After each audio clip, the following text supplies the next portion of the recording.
Welcome to this quick infographic where we will show you what is HIV, common misconceptions about it, and a wee bit more helpful information.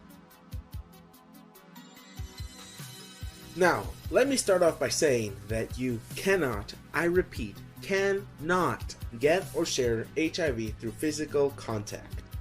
However, common ways people do spread or get HIV are through blood, breast milk, and other bodily fluids. This mostly comprises of breastfeeding, sexual intercourse, and sharing of needles and other medical equipment.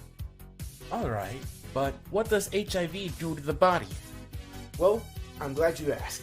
You see, HIV attacks T helper cells in the body. This makes it much harder for the immune system to fight off deadly or even simple infections. It also uses the T cells to expand itself through the lytic cells. Okay, but what's the difference between AIDS and HIV? Aren't they like the same thing or something? Well, what usually ends up happening is that when the HIV is left untreated, it grows into this yucky and terrible disease called AIDS, short for Acquired Immunodeficiency Syndrome. At this point, the immune system is so badly damaged that the body cannot defend itself like it used to. This leads to what is called opportunistic infections. Ultimately, the destruction of the immune system leads to these types of infections caused by the virus, other cancers, fungi, or bacteria, which end up causing death. Knowing that, you might be wondering, how does HIV progress into AIDS? Well, HIV starts off from one of three stages. Acute HIV, with flu-like symptoms that appear days to weeks after contracting it. Chronic HIV, with fewer symptoms because it doesn't multiply as fast, but still spreadable. And lastly, AIDS.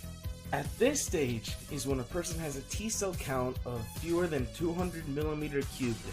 This is when the person's immune system has been so chronically damaged that it's just a matter of time until some other disease catches on the person and unfortunately leads to the death of the person.